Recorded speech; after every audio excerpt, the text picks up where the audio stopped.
Son las 7 en punto de la mañana, las 6 en las Islas Canarias. Muy buenos días, reciban un cordial saludo de Rosana Laviada en nombre de todo el equipo que hace posible Es la Mañana de Federico en Es Radio en este martes 12 de abril. Hoy es martes santo, ya estamos encarando los días grandes de nuestra Semana Santa y hoy es San José Moscati, el médico de los pobres.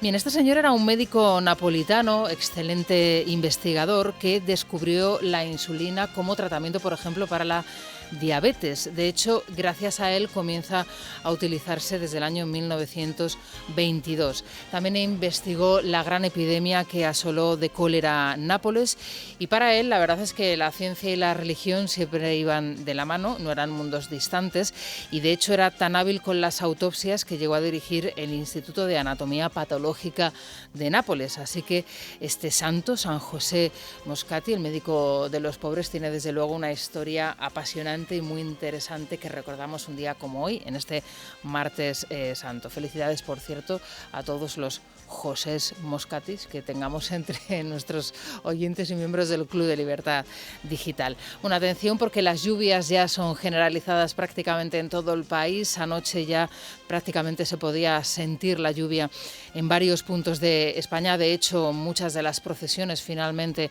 no salieron y bueno, la verdad es que era admirable la resignación de los hermanos después de 2 años esperando su día, el día grande por fin para sacar esos pasos y de nuevo tener que esperar al año que viene porque la lluvia en este caso hacía imposible. Bueno, ojalá que sea lo más mínimo posible, ¿no?, este tipo de circunstancias y que a lo largo de los próximos días podamos ver los magníficos pasos de Semana Santa. Hoy los chubascos, como les digo, van a ser generalizados en toda la península, también en el estrecho, de manera más débil y aislada en las Islas Canarias. A esta hora en Madrid tenemos 9 grados, hoy alcanzaremos una máxima de 16 y la máxima de todas las máximas hoy la vamos a encontrar en La Palma con 24 grados. La mínima en Ávila, en León, en Segovia y en Soria con 5 grados.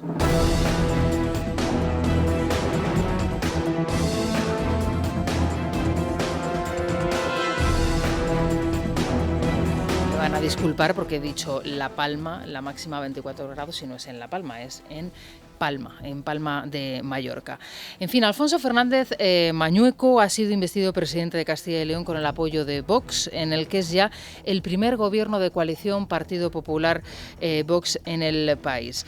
La verdad es que, como les comentaba ayer, va a ser el banco de pruebas de lo que puede ser el próximo gobierno de Andalucía, y esto está ya a la vuelta de la esquina. De hecho, en los próximos días probablemente tengamos ya esa convocatoria electoral y, lo que es más importante y probablemente también más urgente, un gobierno para España. He de decir que a Mañueco Vox se lo ha puesto fácil. El partido de Santiago Abascal no ha reclamado más de lo que le pertenecía en justicia y, lejos de interpretaciones torticeras y, por qué no decirlo también, absolutamente sectarias y extremas, no ha exigido nada, absolutamente nada, que se salte los márgenes establecidos por la ley, los márgenes establecidos por nuestra Constitución.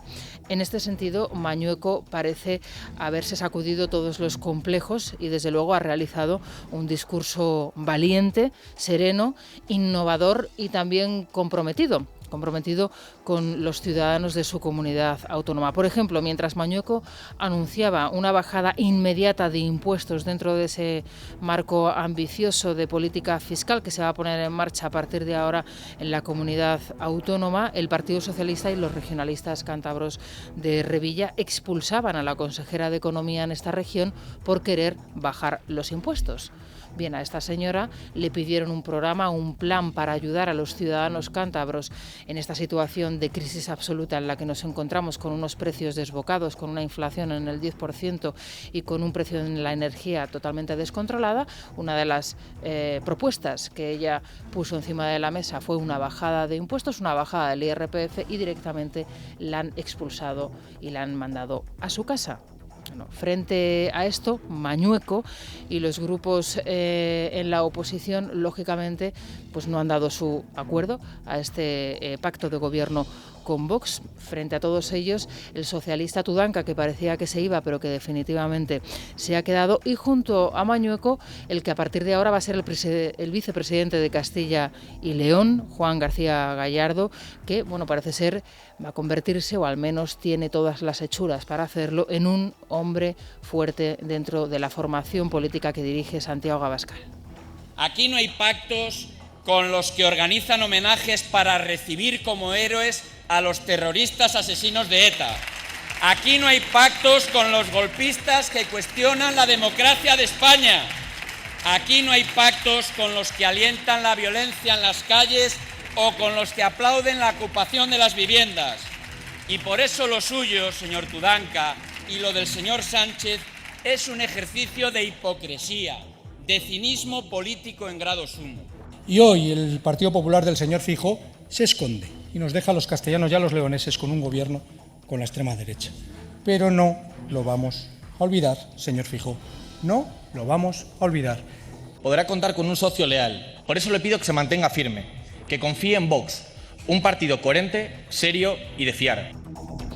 Bien, en la tribuna de los invitados estaba Santiago Abascal, no estaba Feijóo, pero si quieren ustedes que les diga mi opinión, he de decir que aunque efectivamente todo el mundo está buscando esa foto, la foto que encontraremos probablemente será la próxima semana en esa toma de posesión por parte de Mañueco. Es cierto que se podría pedir al Partido Popular un poco más de claridad en la exposición de las intenciones del nuevo presidente del Partido Popular. Oiga, pues si va a estar y tiene previsto estar el próximo día 19 en esa toma de posesión, pues que directamente lo digan, ¿no? Que no se anden con rodeos, que no se anden con agendas. El señor Feijóo estará en Castilla y León en la toma de posesión del presidente Mañueco. Bueno, pues hasta ahí poco más que añadir. En fin, la verdad es que hasta el propio Abascal salió en defensa de Feijóo y de su ausencia ayer en las Cortes de Castilla y León. No era quizá el momento será la semana que viene. Mientras tanto, bueno, varapalo de magnitudes estratosféricas para el Gobierno de España tras cambiar nuestra posición frente al Sáhara. Tras cambiar nuestra posición, Pedro Sánchez frente al Sáhara de forma, desde luego, unilateral, sin pasar por el Congreso de los Diputados y sin consultar ni con sus socios de gobierno. Esto es importante que lo aclaremos y que lo puntualicemos cada vez que abordamos esta cuestión. Bien, Argelia ha cerrado un acuerdo histórico con Italia, al que va a nutrir a partir de ahora de gas argelino a menos precio y en más cantidad. Es decir, Draghi ha conseguido una negociación extraordinaria, el italiano, de la cual va a salir muy beneficiado tanto su gobierno como, por supuesto, los ciudadanos italianos, que a partir de ahora tienen garantizado el gas argelino a menor precio y en mayor cantidad. ¿Y qué va a pasar con España? Bueno, pues aparte de que tenemos uno de los dos gasoductos, como ya saben todos ustedes, cerrado, el que pasa por Marruecos, ese está cerrado, el que no, el que viene directamente a la península, está en plena negociación de los precios con Naturgy y obviamente esta cantidad y este precio es previsible que se eleve en los próximos días. Como se pueden imaginar ustedes, el italiano estaba ayer exultante. Nuestros gobiernos han firmado un acuerdo sobre la cooperación bilateral en el sector de la energía. Además de esta declaración de intenciones en el sector, se ha llegado a un acuerdo entre Eni y Sonatrach para aumentar la exportación de gas a Italia. Per aumentare le esportazioni di gas verso l'Italia. Bueno, pues esta es la situación a la que nos está abocando el gobierno de Pedro Sánchez y Pedro Sánchez en concreto, y esta es la situación en la que Pedro Sánchez está situando a nuestro país, a España, en el mundo. Un país que está ahora mismo siendo vigilado, investigado por una delegación de parlamentarios europeos, de eurodiputados, que llegó ayer a Baleares precisamente para investigar la red de corrupción de menores tuteladas. Recordarán que Francina Armengol, la presidenta de Baleares, se negó a impulsar en reiteradas ocasiones varias comisiones de investigación para llegar al fondo de esta cuestión, para saber qué es lo que estaba pasando en esos centros de menores tuteladas por su gobierno, y tratando ayer de improvisar a última hora, bueno, pues un protocolo de actuación, mientras ignoraba, por cierto, a las familias de las víctimas y a los medios de comunicación que estaban esperando a las puertas del gobierno de la señora Armengol. Con esta información vamos a iniciar el repaso por otras noticias que nos deja la jornada con Daniel Muñoz, Muñoz y con Vanessa Vallecillo. Vanessa, buenos días. Buenos días, Rosana. De hecho, la presidenta de Baleares evitó comparecer en rueda de prensa después de reunirse con esta delegación. En su lugar lo hizo la consejera de Igualdad, Fina Santiago, que explicó el nuevo protocolo de protección que se pondrá en marcha. Todo ello mientras se conocen nuevos casos de corrupción de menores en los centros tutelados por el Gobierno de Baleares. El último en el centro ibicenco Padre Morey, donde 2 menores no acompañados habrían abusado sexualmente de una compañera con una discapacidad intelectual. Que haya una directiva exclusiva para la explotación sexual infantil, que haya suficiente investigación técnica, suficiente bibliografía técnica que nos caracteriza y que nos señala que esa explotación infantil se ha de tratar de una forma absolutamente diferenciada a lo que es abuso sexual infantil y lo que es abuso sexual extrafamiliar, tanto intrafamiliar como extrafamiliar. Por eso hemos pedido eso, que modifiquen esa directiva. La delegación europea, compuesta por varios eurodiputados, comenzaba ayer mismo sus trabajos entrevistándose con los 3 peticionarios que solicitaron al Parlamento Europeo esta investigación. Posteriormente se reunían con la presidenta Armengol, que se ponía como ejemplo, evitando hablar de las comisiones de investigación que su gobierno se negó a aprobar. Frente a la sede del gobierno, varias madres de las niñas tuteladas y explotadas sexualmente daban testimonio de lo ocurrido. Lo único que sé es que me dijeron que había sido dentro del centro, que la investigación había ido niños a declarar, y que esto está en manos de Fiscalía de Menores y de la policía. Los delincuentes saben que las niñas son vulnerables, están esperando a que lleguen al hogar de adolescentes y las atraen ahí, las atrapan con jugosas regalitos, dineritos y todo le ponen bonito. A ver, niñas de 14 años, pues claro, se maravillan. Y como no hay una autoridad que les frene, que les diga, porque se supone que si nosotros somos unas madres que no supimos cuidar de nuestros hijos y nos quitaron a nuestros hijos, es porque tienen que ir a un mejor lugar, porque tienen que estar cuidados de los horrores de las madres. Bueno, atención a la reflexión que hace esta mujer con absoluta y auténtica sinceridad, ¿no? Yo soy capaz de reconocer el error que he cometido en mi vida, no sabiendo criar a mi propia hija.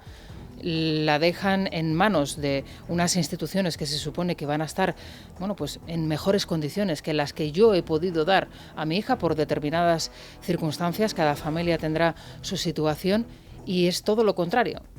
Una de las madres relataba que veía vagar a su hija totalmente yonki, drogada, enganchada a las drogas, en las calles alrededor de su casa, cómo se prostituía, con 14 años.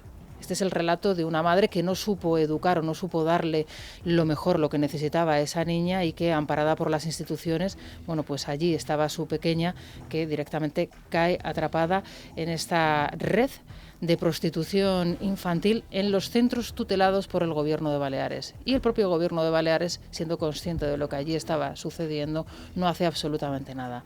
Pero este caso no solamente se produce en Baleares, se produce también en Valencia, y además se produce en una situación relativamente extraña, pero al mismo tiempo muy complicada, porque uno de los abusadores era un trabajador del centro, que a su vez era el marido de Mónica Oltra, vicepresidenta del Gobierno de Valencia y consejera de Igualdad. Como se pueden imaginar todos ustedes, la cuestión valenciana se está lógicamente investigando. Aquí han escuchado los testimonios que estamos publicando en libertaddigital.com, y esto a su vez se une con la nefasta gestión que está realizando Chimo Puig al respecto, y que al mismo tiempo pone en tela de juicio a su propio gobierno. Se habla ya de una connivencia entre el presidente de Valencia y la vicepresidenta de Valencia, precisamente para taparse mutuamente sus vergüenzas. El presidente valenciano, Chimo Puig, ha apuntado a que hay intereses por pervertir la verdad en el caso que alude a los abusos perpetrados a una menor por parte del marido de su vicepresidenta, Mónica Oltra. Una respuesta que se produce después de que la popular Elena Bastidas denunciara precisamente en este programa el pacto de no agresión, por el que el presidente no condena la trama de abusos y la vicepresidenta hace lo propio con la corrupción que afecta a varios miembros directos de la familia del presidente. Ambos escándalos toman fuerza a menos de un año de que termine la legislatura, pero el presidente ha sido claro, no ve necesidad de un adelanto. Ya en 2019, precisamente, los comicios se adelantaron un mes de la fecha prevista, detonando la relación entre Puig y Oltra, que en su día denunció intereses partidistas en ese adelanto que en estos momentos no conviene a ninguno de los dos. Escuchamos a Chimo Puig. Mire, yo no creo en teorías de ninguna conspiración. Lo que sí que veo es que hay intereses determinados por intentar pervertir la verdad. Yo tengo absoluta confianza, tanta confianza en la justicia como desconfianza con las derechas valencianas respecto a la búsqueda de la verdad. Bueno, la realidad es que la abogacía de la Generalidad, la abogacía del Estado en este caso, no se ha personado en ninguna de estas dos cuestiones, que Mónica Oltra sigue sin estar imputada y que tenemos precedentes en la Comunidad Valenciana, de hecho, de persecuciones continuas y constantes de varios políticos, centenares de políticos, empezando por el anterior presidente Francisco Camps, que luego han quedado absolutamente en nada en los juzgados.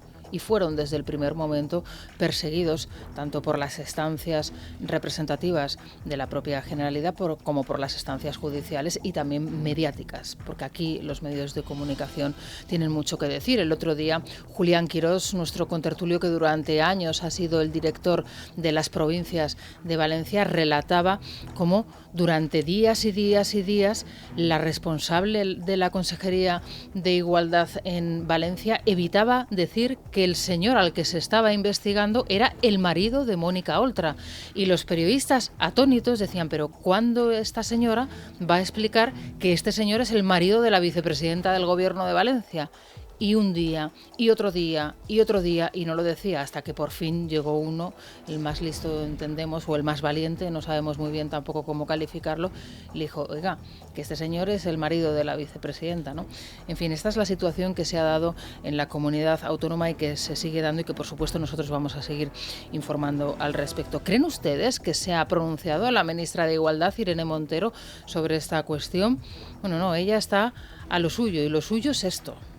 ¿Con quién saldrías una tarde de cañeo? Bueno, pues es una pregunta fácil, porque ahora saldría de cañeo con quien me lo pidiera, si pudiera. Pero tengo 3 hijos muy pequeños y suelo pasar las tardes, las que no estoy trabajando, las paso con ellos. Pero vamos, saldría sobre todo con mis amigas. Saldría con quien me lo pidiera, pero porque tengo ganas, pero con mis amigas.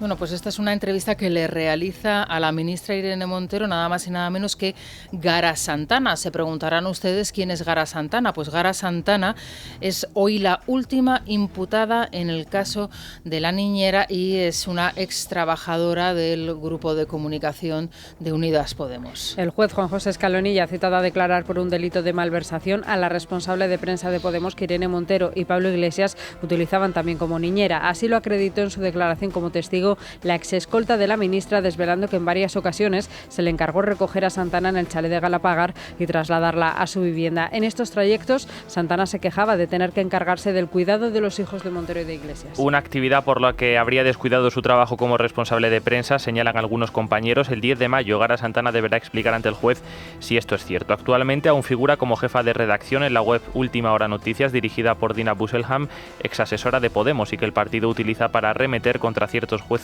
políticos y periodistas críticos con la formación. Bueno, esto en el caso de Gara Santana, que al parecer, según el testimonio de la escolta o de la persona que conducía ese coche, decía que se quejaba de tener que ir a cuidar a los niños de Pablo Iglesias y de Irene Montero, pero es que la propia escolta, que al mismo tiempo hacía esas funciones de conductor, decía que había que calentar el coche a la ministra antes de que ella entrase en el coche para que estuviese calentito, que luego también tenía que bajar muchas veces a Madrid para hacer compras de determinados productos para los bebés en determinadas tiendas. Bueno, vamos, que tenían todo un plantel de colaboradores y de personas a sueldo que hacían funciones domésticas. Bueno, básicamente esto es lo que hacía la pareja Montero-Iglesias. En fin, vamos a hablar ahora mismo de la situación de Francia en unos instantes. A partir de las 7:30 les vamos a contar la última hora, porque la campaña de cara a esa segunda vuelta del próximo 24 de abril ha comenzado ya. Ayer Emmanuel Macron salía a la calle y Marine Le Pen se veía obligada también a improvisar un acto, porque desde luego el actual presidente de la República es consciente de lo que se juega el próximo día 24, pero vamos a analizar la lectura que se ha hecho de la primera vuelta de las elecciones francesas aquí en España. Yo les decía ayer que observaba atónita cómo muchos analistas políticos trataban de comparar Francia con Castilla y León y así al mismo tiempo, bueno, pues arremeter contra Vox, comparándolo con el partido de Marine Le Pen. Bueno, pues no se crean ustedes que iba muy desencaminada, porque ayer incluso el gobierno y buena parte de los representantes del Ejecutivo hacían exactamente lo mismo. Acusa a Moncloa a Núñez Feijóo de dar cabida a la extrema derecha en las instituciones, abrazando, dicen, planteamientos que ponen en cuestión una lacra tan dolorosa como la violencia de género. Lo cierto es que el nuevo gobierno de coalición no derogará ni esta ni la ley de memoria histórica. Génova 13 defiende el pacto con el partido de Abascal, no descarta extrapolarlo a nivel nacional y recuerda a los socialistas que pudieron evitar la entrada de Vox en el gobierno absteniéndose. Felipe Sicilia es el portavoz de la Ejecutiva Socialista. En una semana Feijóo ha dejado ya dos cosas claras. La primera, que para mantener el poder el señor Feijóo está dispuesto a dar los gobiernos a la ultraderecha. Y la segunda es que seguimos ante un Partido Popular empapado en casos de corrupción, como han dejado claro los casos de Almeida y de Ayuso con la fraudulenta compra de mascarillas en el Ayuntamiento y en la Comunidad de Madrid. No, esto que acaba de decir Felipe Sicilia es mentira. Es que esto es mentira y lo dicen claramente como si los ciudadanos españoles fuesen tontos. Ni Ayuso ni Almeida han comprado mascarillas de forma fraudulenta. Eso lo tendrá que decir y determinar un juez y de momento no hay nadie que lo haya determinado. En cualquier caso, y abiertas los casos como están en los juzgados, esperaremos a ver qué es lo que tienen que decir. Y que diga y apunta el señor Sicilia de paso los que están abiertos contra el ministro de Sanidad, exministro de Sanidad, el señor Illa, y otras tantas causas contra el gobierno de Pedro Sánchez por el mismo argumento: la compra durante la pandemia de mascarillas y de material sanitario. En fin, ya tenemos fecha para el Congreso de Madrid y hasta aquí hemos llegado y uno echa la vista atrás y dicen, ojo, lo que ha pasado para llegar a determinar estas dos fechas en las que, bueno, pues puede cambiar muchas cosas, probablemente así sea, o puede no cambiar nada. Eso ya se lo contaremos a partir de ese momento. Isabel Díaz Ayuso será la nueva presidenta del PP en Madrid el próximo 21 de mayo. Alberto Núñez Feijóo pone punto y final a este culebrón que se ha prolongado durante tantos meses y en el que no se entiende las salidas de Pablo Casado y Teodoro García Egea. En línea con lo prometido, el nuevo presidente del PP ha dado luz verde a la celebración del cónclave con rapidez, lo que le ha agradecido Díaz Ayuso, que a través de sus redes sociales manifestaba su deseo de trasladar al partido en Madrid la ilusión generada en las elecciones del pasado 4 de mayo. Lo anunciaba tras la reunión de la dirección el coordinador general Elías Bendodo. El presidente Feijóo ha hablado con el presidente del PP de Madrid, Pío García Escudero, como ustedes saben, y han acordado ya la celebración del Congreso. La celebración del Congreso del PP de Madrid se va a hacer en las fechas del 20 y 21 de mayo, por tanto en las próximas fechas se celebrará una reunión de la Junta Directiva Regional, que será la que convoque este Congreso extraordinario.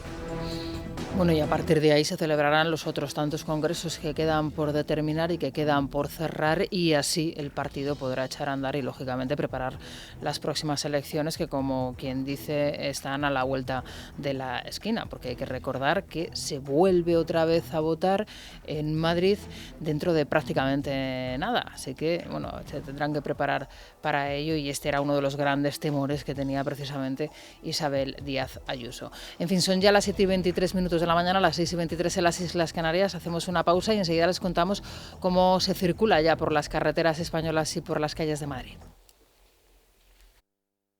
Es la mañana de Federico. Es radio. Bueno, Silvia Ribeiro, buenos días. Muy buenos días. Ese momento en el que vas conduciendo y de repente frenas, ¿no? Porque te das cuenta de que vas a pasar. No, hombre, no, eso lo podemos evitar, ¿no? Hombre, por supuesto, y además lo podemos evitar de manera legal porque el avisador de radares RadarBot es 100% legal. Cumple con la normativa de la DGT, por lo tanto, no hay sanción por llevar esta aplicación descargada a nuestro teléfono móvil y además es que es gratuita. Y ahora podemos probar gratis también la versión premium que nos ofrece, por ejemplo, la opción de ir por la ruta con menos radares. Y así ya, cuantos menos riesgos, mucho mejor, mucho más sencillo. Rosana, compatible también con CarPlay y Android Auto. Así que nada, ¿qué esperas? A buscar en tu tienda de aplicaciones RadarBot y empezar a ahorrar en multas ya. Bueno, ¿ya tenemos hasta ahora alguna retención? Sí, bueno, pero hoy hay tráfico bastante más fluido. Se nota en la M30, salvo ligeras retenciones a la altura de las incorporaciones hacia la autovía de Toledo y como consecuencia, pues tráfico algo más lento en el Paseo de Santa María de la Cabeza y en las inmediaciones de la estación de Atocha. Y en el centro, pues tráfico congestionado en la Cuesta de San Vicente, que es otro clásico, y en Gran Vía en ambos sentidos. Por lo demás, como digo, tráfico fluido en la capital. Vamos a saber cómo se circula por el resto de las carreteras españolas. DGT, Enrique Merchán, ¿qué tal? Muy buenos días. Buenos días. Comienza esta jornada de martes con situación muy tranquila en toda la red de carreteras españolas. Tráfico fluido y cómodo y, por suerte, sin incidentes que afecten a la circulación. Tan solo encontrarán algunas complicaciones en Valencia, en la V30, en el entorno de Mislata, algo de tráfico creciente en dirección Paterna y también algunas dificultades en este momento en la CV30, en Quart de Poblet, en sentido Chirivella. En el resto de carreteras españolas, como decía, situación muy tranquila en este momento. Radarbot te ayuda a disfrutar de una conducción tranquila, segura y sin multas. Si cada vez que ves un coche en el arcén frenas, por si es un radar móvil, ¡cuidado! Eso es que te hace falta un compañero como Radarbot. Enjoy Driving con Radarbot, tu aplicación legal y gratuita experta en aviso de radares, con información actualizada cada día y avisos en tiempo real. Conduce más tranquilo, más seguro, mejor con Radarbot. Descárgala ya. Es la mañana. Es radio. Bueno, pues esta mañana, a esta hora, a las 7:34, un consejo de Securitas Direct. Javier.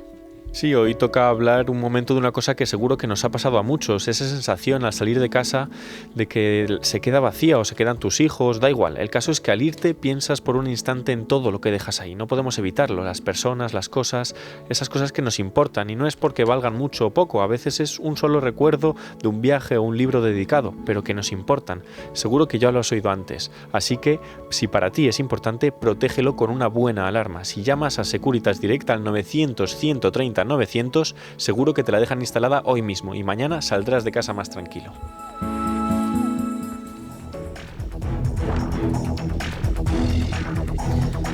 Bueno, pues con Javier Santos y con Silvia Ribeiro vamos a repasar otros asuntos que nos deja la jornada en un día, este martes santo, martes 12 de abril, en que les estamos contando que las lluvias son generalizadas prácticamente en toda la península, especialmente en el Estrecho y también de forma aislada en Canarias. A esta hora en Madrid, en el centro peninsular, tenemos 9 grados en los termómetros y hoy alcanzaremos una máxima de 16. Han bajado notablemente las temperaturas respecto al día de ayer. Hoy la máxima la encontramos en Palma de Mallorca, 24 grados, y la mínima en Ávila, León, Segovia y Soria con 5 grados. Bien, ya saben todos ustedes que las tropas rusas se dirigen hacia la zona del Donbass. Allí se avanza y se anuncia una gran batalla que muchos dirán o califican como la gran batalla final. Ojalá fuese así. Lo cierto es que la ciudad de Mariupol, que desde el principio fue asediada por los rusos, está prácticamente tomada por el ejército de Putin y al mismo tiempo destrozada.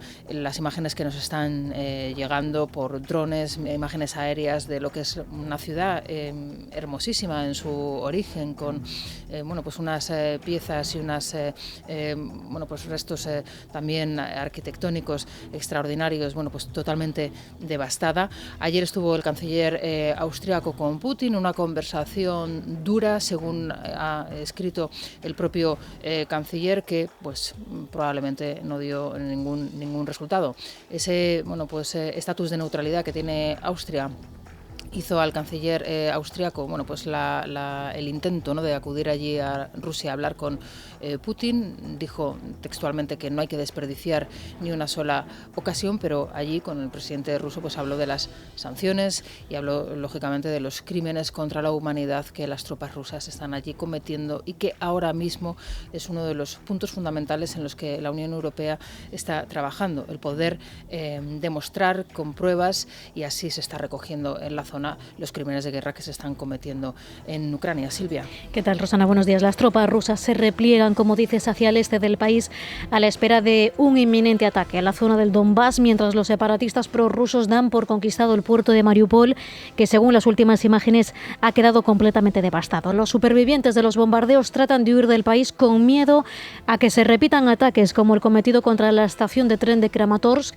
y después de que los militares ucranianos localizasen otra fosa común con decenas de civiles asesinados en la ciudad de Buzova. Europa, por su parte, sigue sin concretar sanciones contra el gas y el petróleo ruso. Escuchamos al jefe de la diplomacia europea, Josep Borrell. Todo el mundo está reduciendo su dependencia. Todo el mundo está recortando lo que estamos consumiendo de Rusia. Ya lo estamos haciendo. Todo el mundo lo está haciendo. Algunos países ya han dicho que no van a importar más gas o petróleo ruso. Otros buscan una mayor independencia y ya lo están reduciendo.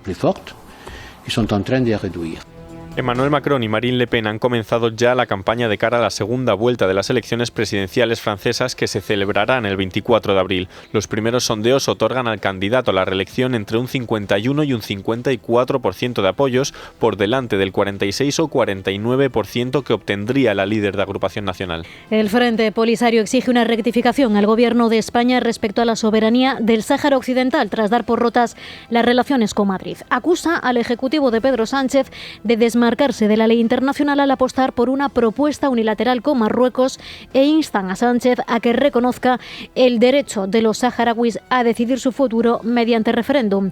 Abdullah Arabi es el delegado del Frente Polisario en España.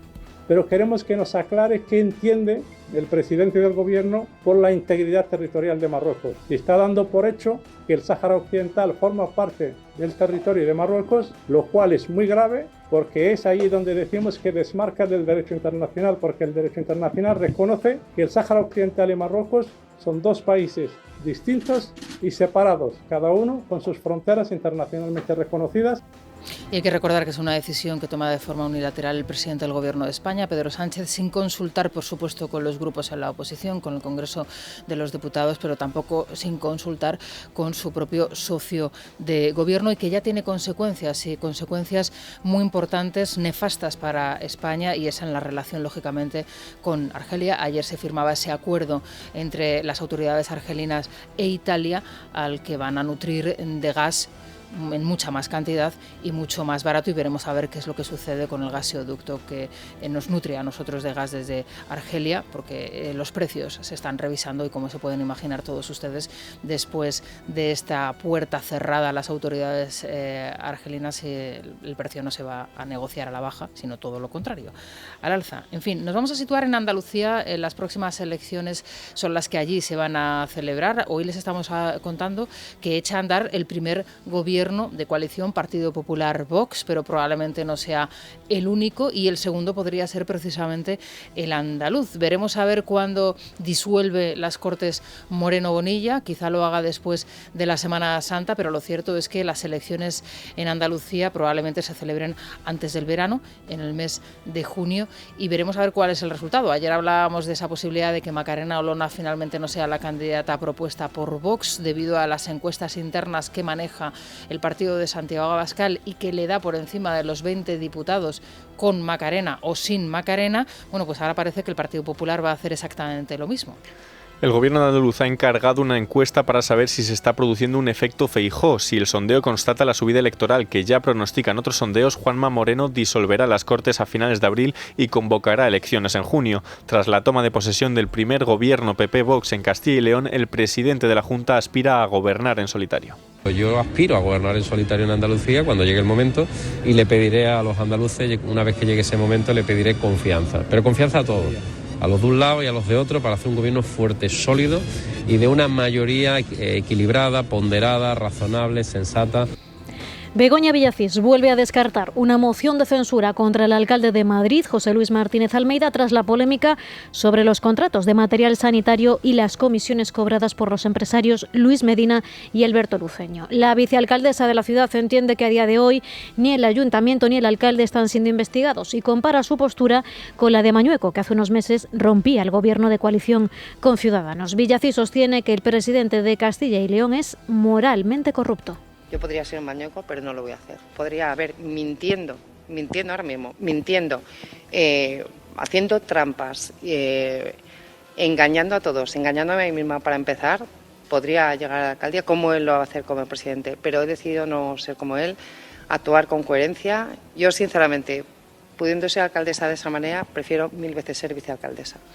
Bueno, la verdad es que Begoña Villacís tiene una oportunidad, desde luego, de ser alcaldesa de Madrid, pero no necesariamente recurriendo a la crítica al gobierno de Mañueco. Yo entiendo que tiene que defender a su compañero Igea, que por cierto ayer tampoco estuvo muy constructivo en las Cortes de Castilla y León, pero lo cierto es que ella tiene motivos y suficientes en su propio nicho, en el Ayuntamiento de Madrid, para hacer un trabajo y una oposición leal, si quieren que la llamemos así, al propio alcalde Almeida, para para en las próximas elecciones tener una oportunidad realmente importante de ser la próxima alcaldesa de Madrid. Bueno, y una última cuestión antes de irnos al resumen de la prensa económica, porque atención, hoy el Consejo de Ministros lo que lleva en la agenda y varapalo a la ministra Alegría, la ministra de Educación, que ya saben ustedes pretendía que se recuperasen, digamos, esos puestos a dedo, o, si me lo van a permitir, puestos dentro de la educación, dentro del sector educativo, sin pasar por un concurso oposición que finalmente y afortunadamente, bueno, pues el Consejo de Estado ha frenado. El Consejo de Ministros dará luz verde hoy al Real Decreto de Acceso a la Función Pública en el que la ministra de Educación pretendía colar la obtención del estatus de funcionario para los docentes interinos sin aprobar una oposición. Finalmente, el Consejo de Estado ha frenado las intenciones de Pilar Alegría por considerarlas ilegales, de modo que la norma de la titular de Educación, que valora más la experiencia, solo estará vigente hasta 2024 para reducir la temporalidad. Es la mañana de Federico.